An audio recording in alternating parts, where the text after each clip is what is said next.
Hello everyone, मैं पल्लवी एक बार फिर से आप सारे लोगों का स्वागत करती हूँ आपके अपने यूट्यूब चैनल एस्पिरेंट्स लाइव पे। आज की वीडियो में बात करने वाली हूँ ईएसआई की जो वैकेंसी है, अभी जस्ट आपका नोटिफिकेशन आउट हुआ है और इसमें टोटल 33 सीट है, जिसमें आप कह सकते हैं कि फिजिकल की तैयारी आपको बिल्कुल भी नहीं करनी है। और जो बच्चे बिहार दरोगा की तैयारी करते हैं उनके लिए ये बहुत बड़ी खुशखबरी है कि आपको दौड़ना नहीं है। क्या करना है, सिर्फ पैदल चलना है। आपको फिजिकल की तैयारी नहीं करनी है, सिर्फ पीटी और मेंस की तैयारी करनी है। तो पूरे वीडियो में हम लोग इस बारे में बात करने वाले हैं, ठीक है। तो आज ही आपका नोटिफिकेशन आउट हुआ है प्रवर्तन अवर निरीक्षक, यानी कि ईएसआई की ये वैकेंसी है पद, यानी प्रवर्तन अवर निरीक्षक ईएसआई। वेतनमान आपका पे लेवल 6 है। रिक्तियों की संख्या आपकी कितनी है, टोटल जो है आपकी रिक्तियों की संख्या 33 है, ठीक है। ये फॉर्म जो है आपका प्रारंभ हो जाएगा कब से, आवेदन पत्र आप करने लगेगा तो आपको फॉर्म भरना है 30 से जो है आप इस फॉर्म को भर सकते हैं, 30 तारीख, यानी कि 30 मई से इस फॉर्म को आप लोग फिलअप कर सकते हैं। उक्त पदों पर चयन के लिए बिहार पुलिस अवर सेवा आयोग द्वारा अभ्यर्थियों से ऑनलाइन आवेदन प्राप्त किया जाएगा। एक अभ्यर्थी द्वारा मात्र एक ही ऑनलाइन जो है आवेदन पत्र भरा जा सकता है। अगर आप 2 आवेदन पत्र भर देते हैं तो आपका पहला वाला भी जो है दोनों के दोनों यानी कि रिजेक्ट हो जाएगा, ठीक है। उसके बाद हम देखेंगे कि इसका पूरा सिलेबस क्या है, कि कैसे आपको पढ़ना है, किस चीज की तैयारी करनी है। आवेदन के लिए पात्रता, यानी कि भारतीय नागरिक होना अनिवार्य है। पुरुष, महिला एवं थर्ड जेंडर आवेदन कर सकते हैं, यानी कि तीनों जेंडर जो है आप इसका जो आवेदन है वो कर सकते हैं। अभ्यर्थियों की जो शैक्षणिक योग्यता है, दिनांक 1/8/25 तक जो है न्यूनतम शैक्षणिक योग्यता जो है मान्यता प्राप्त विश्वविद्यालय से जो है आप स्नातक या इसके समकक्ष उपाधि होनी चाहिए। यानी कि अगर आप ग्रेजुएशन कर चुके हैं तो भी इस फॉर्म को भर सकते हैं, या फिर इसके समकक्ष अगर आप कोई, यानी कि ग्रेजुएशन की जगह अगर आपने कोई और भी कोर्स कर रखा है जिसकी मान्यता ग्रेजुएशन की ही है, तो भी आप इस फॉर्म को डाल सकते हैं, इस फॉर्म को भर सकते हैं। उम्र सीमा की गणना जो है आपकी 1/8/25 के आधार पर की जाएगी, परंतु वैसे अभ्यर्थी जो दिनांक 1/8/20 को मतलब 2020 को सरकार द्वारा निर्धारित अधिकतम उम्र सीमा आधारित करते हो, वो भी जो है उम्र सीमा के आधार पर आवेदन कर सकते हैं, ठीक है। अब अभ्यर्थियों की जो उम्र दिनांक 1/8/25 को मैट्रिक अथवा समकक्ष प्रमाण पत्र के अनुसार जो है निम्नवत होना चाहिए। अनारक्षित कोटि के पुरुषों के लिए न्यूनतम उम्र 21 वर्ष है और अधिकतम उम्र जो है आपका 37 वर्ष है। महिलाओं के लिए न्यूनतम उम्र कितनी है, 21 वर्ष है और अधिकतम उम्र जो है आपकी वो 40 वर्ष है। पिछड़ा वर्ग और अत्यंत पिछड़ा वर्ग कोटि के पुरुषों की एवं महिलाओं एवं थर्ड जेंडर अभ्यर्थी के लिए न्यूनतम जो उम्र है वो 21 वर्ष है और अधिकतम आपकी 40 है। अनुसूचित जाति एवं अनुसूचित जनजाति के पुरुषों एवं महिलाओं के लिए न्यूनतम उम्र 21 वर्ष और अधिकतम 42 वर्ष है, ठीक है।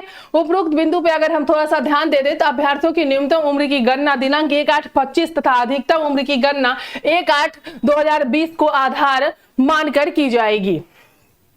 शारीरिक मापदंड अगर मैं बात कर लूं तो लंबाई और सीना के लिए कोई अंक देय नहीं होगा, परंतु विहित पूरी नहीं करने वाले अभ्यर्थी असफल घोषित किए जाएंगे। जो भी यहाँ पे आपका दिया गया है, अगर आप ये पूरा नहीं करते तो आपको असफल घोषित कर दिया जाएगा। तो पुरुषों के लिए जो न्यूनतम है वो 165 सेंटीमीटर है और महिलाओं के लिए न्यूनतम 150 सेंटीमीटर है।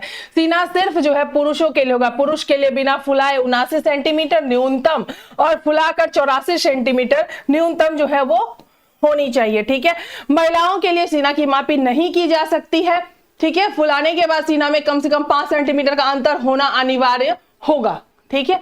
यानी कि थर्ड जेंडर अगर हम बात कर ले तो अभ्यर्थियों के लिए शारीरिक मापदंड तथा शारीरिक दक्षता परीक्षा का मापदंड पिछड़ा वर्ग के अभ्यर्थी के समान होगा। सामाजिक न्याय एवं अधिकारिता मंत्रालय भारत सरकार के, यानी कि अगर जो बच्चे ट्रांसजेंडर हैं उनके लिए जो है अगर शारीरिक मापदंड जो की जाएगी वो पिछड़ा वर्ग के अभ्यर्थी के समान ही होगा। उनका जो पिछड़ा वर्ग का होगा वही ट्रांसजेंडर का भी होगा। नियुक्ति की प्रक्रिया लिखित परीक्षा, शारीरिक जांच एवं साक्षरता के आधार पर चयन किया जाएगा। उसके बाद अगर लिखित परीक्षा देख ले तो हम आवेदन पत्र को संग्रहालय के उपरांत आवेदन पत्रों की समीक्षा की जाएगी। प्रथम चरण में जो है प्रारंभिक परीक्षा होगा।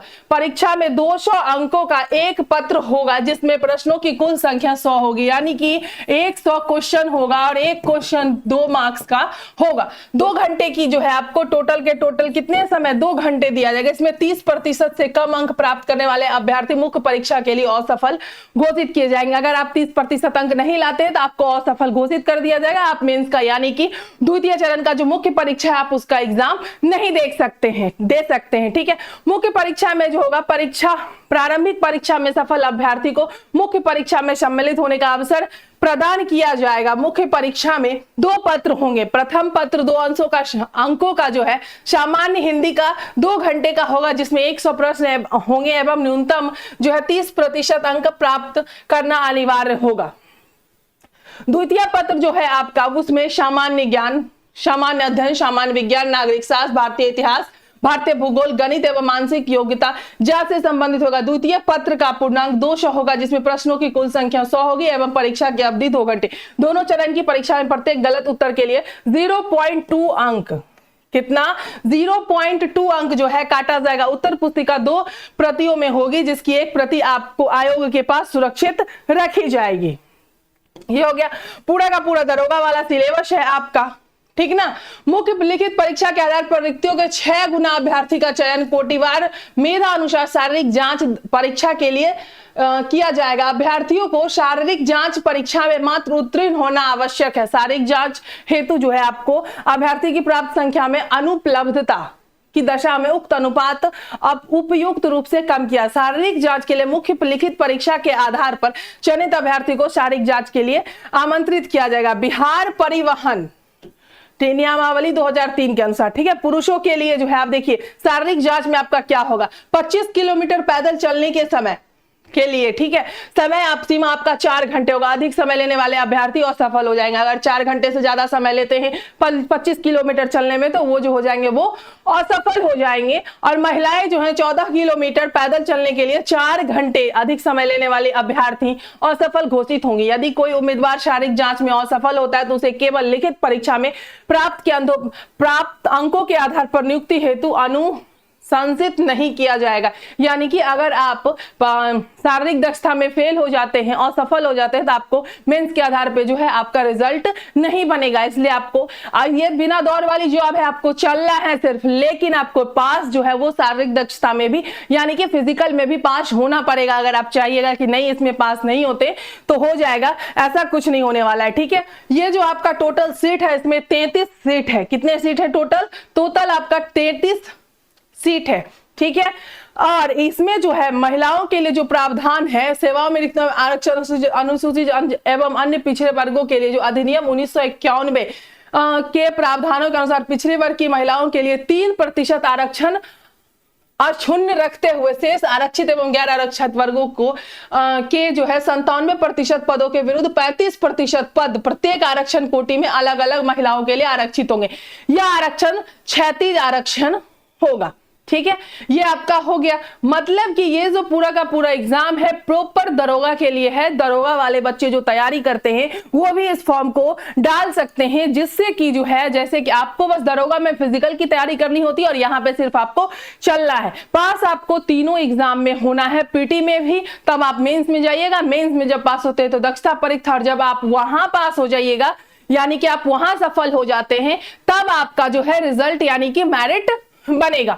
सबसे बड़ी बात है कि इसी चैनल पे जो है आज से जो है आपकी क्लासेस जो है वो लूसेंट और घटना चक्र को देखते हुए, बिहार दरोगा को देखते हुए, बीएसएससी को देखते हुए, बीएसएससी 10+2 को देखते हुए, बीपीएससी एएसओ को देखते हुए, सारी क्लासेस यानी कि जो भी वैकेंसी अभी आपकी आ रही है उन सारी चीजों को देखते हुए जीके जीएस का वेटेज जो है इन सारे एग्जाम में काफी है। इस चीज को देखते हुए आज से जो है आपकी जीके जीएस की क्लासेस जो है इसी चैनल पे स्टार्ट हो रही है। तो आप जाके आप जो है रोज शाम 3 बजे से आपकी रीजनिंग की क्लासेस होती है, 7 बजे से आपकी जीके जीएस की होती है जिसमें आपको हिस्ट्री पढ़ाया जाएगा, और 8 बजे से आपकी पॉलिटी होगी। तो आप जाके इस सेशन से जरूर जुड़े, और जो बच्चे नए वो हमारे चैनल को एक बार सब्सक्राइब कर लीजिए, टेलीग्राम चैनल से जुड़ जाइए, वहां पे उन्हें सारे क्लासेस का जो है पीडीएफ और क्लासेस रूटीन जो है वो वहां पे आपको मिल जाएगा, ठीक है। अब जो बच्चे तैयारी कर रहे हैं, ठीक है, बिहार दरोगा की तैयारी कर रहे हैं या किसी भी चीज की, जैसे कि आप बीएसएससी की कर रहे हैं जिसमें आपका वेटेज ज्यादा है, और सबको पता है कि बिहार दरोगा में जो है आपका लूसेंट से बहुत ही ज्यादा क्वेश्चंस रहता है। तो ये लूसेंट का कंप्लीट बैच है। लूसेंट आपका यूट्यूब पे भी चलने वाला है, लेकिन ये कंप्लीट बैच है जिसमें आपको बेसिक से हर एक चीज बताया जाएगा, और आपको डिटेल्स में, मतलब कि आपको थ्योरी एमसीक्यू के साथ डिटेल्स में इस तरीके से पढ़ाया जाएगा कि एक टॉपिक अगर आप एक दिन में पढ़ते हैं तो वहीं पे आपका क्लियर हो जाएगा। उस टॉपिक से आप कहीं से भी क्वेश्चंस लगा सकते हैं, ठीक है। एप्लीकेशन का जो लिंक है आपको वो चैनल यानी कि आपको कमेंट बॉक्स में पिन किया हुआ मिलेगा। आप एप्लीकेशन डाउनलोड करके इस बैच को परचेज कर सकते हैं, इनरोल हो सकते हैं।